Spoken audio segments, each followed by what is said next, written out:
इस वीडियो में मैं तंत्रिका कोशिका यानी कि न्यूरॉन की संरचना का एक परिचय देना चाहती हूँ। वयस्कों में पाए जाने वाले तंत्रिका कोशिका में एक सोमा होता है जिसे कोशिका काय यानी कि सेल बॉडी भी कहा जाता है। इसके अलावा इनमें न्यूराइट्स नामक प्रक्रियाएं होती हैं जिन्हें दुम्राक्ष यानी कि डेंड्राइट्स और तंत्रिकाक्ष यानी कि एक्सॉन्स में विभाजित किया जाता है। दुम्राक्ष आमतौर पर छोटी और शाखाओं वाली संरचनाएं होती हैं। ये अक्सर छोटे स्पाइन से ढकी होती हैं जो उनके सतह क्षेत्र को बढ़ाते हैं और अन्य कार्य करती हैं। दूसरी ओर तंत्रिका कोशिका में जो अन्य न्यूराइट होते हैं उसे तंत्रिकाक्ष कहा जाता है। ये आमतौर पर लंबे और बिना शाखाओं वाले होते हैं जब तक कि ये अपने अंत तक नहीं पहुंचते। वो क्षेत्र जहाँ से तंत्रिकाक्ष सोमा से निकलता है उसे तंत्रिकाक्ष हिलॉक कहा जाता है। तंत्रिकाक्ष छोटा हो सकता है या बहुत लंबा, यहाँ तक कि 1 मीटर या उससे अधिक लंबा भी हो सकता है। ये अपने लंबाई के अधिकांश भाग के लिए बिना शाखाओं वाला होता है जब तक कि ये अंत तक नहीं पहुंचता, जहां ये तंत्रिकाक्ष टर्मिनल यानी कि एक्सॉन टर्मिनल नामक संरचनाओं में समाप्त होता है। यहाँ ये अक्सर शाखाएं बनाता है और कई तंत्रिकाक्ष टर्मिनल उत्पन्न करता है। तंत्रिकाक्ष का पहला भाग तंत्रिकाक्ष प्रारंभिक खंड यानी कि एक्सॉन इनिशियल सेगमेंट कहलाता है, जिसे ट्रिगर जोन भी कहा जाता है।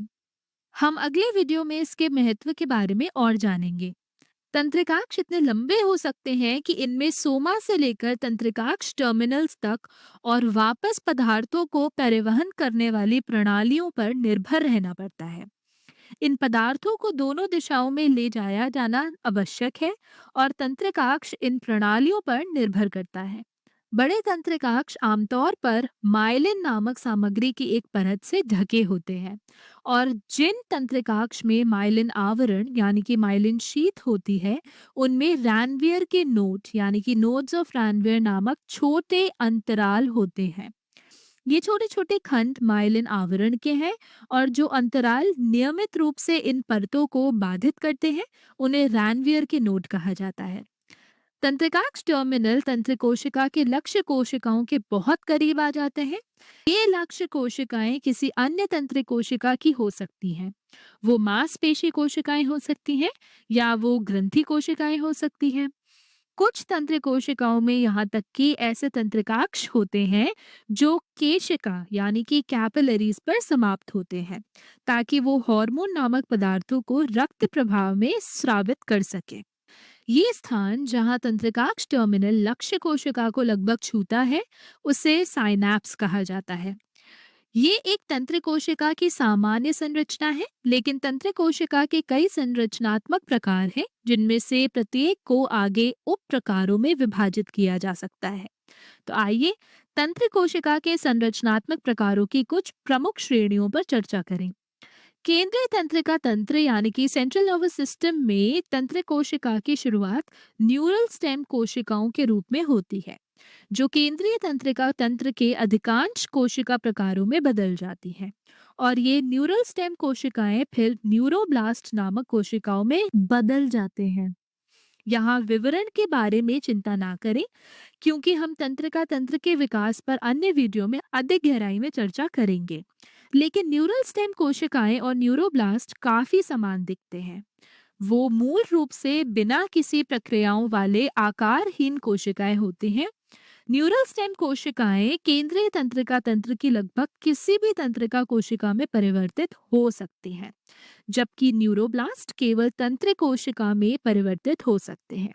इसके बाद न्यूरोब्लास्ट न्यूरल स्टेम कोशिकाओं से दूर अपने विकास के बाद सोमा के स्थान तक प्रवास करते हैं।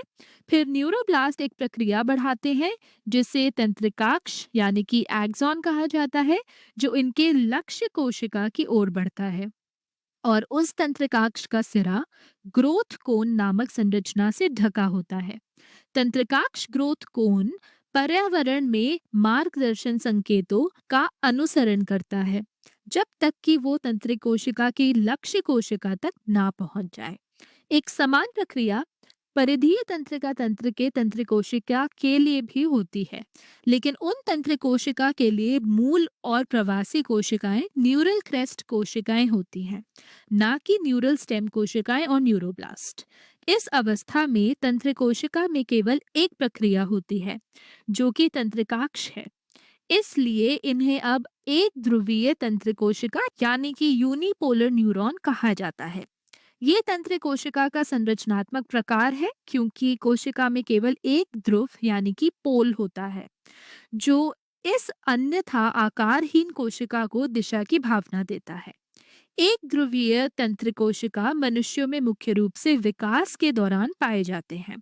अगले प्रकार की संरचना वाले तंत्रिक कोशिका में एक सोमा होता है। इसमें एक तंत्रिकाक्ष होता है, लेकिन इसमें एक दुम्राक्ष भी होता है। इसलिए चूंकि इस प्रकार की तंत्रिक कोशिका में दो प्रक्रियाएं या दो ध्रुव होते हैं, इसे द्विध्रुवी तंत्रिक कोशिका यानी कि बाइपोलर न्यूरॉन कहा जाता है।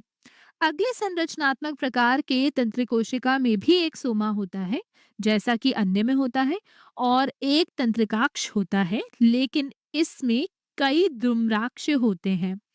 इसलिए चूंकि इसमें कई ध्रुव होते हैं, इसे बहुध्रुवीय तंत्रिक कोशिका यानी कि मल्टीपोलर न्यूरॉन कहा जाता है। और ये वयस्क मनुष्यों में सबसे सामान्य संरचनात्मक प्रकार का तंत्रिक कोशिका है। तंत्रिक कोशिका के संरचनात्मक प्रकारों की अंतिम बड़ी श्रेणी थोड़ी भिन्न होती है।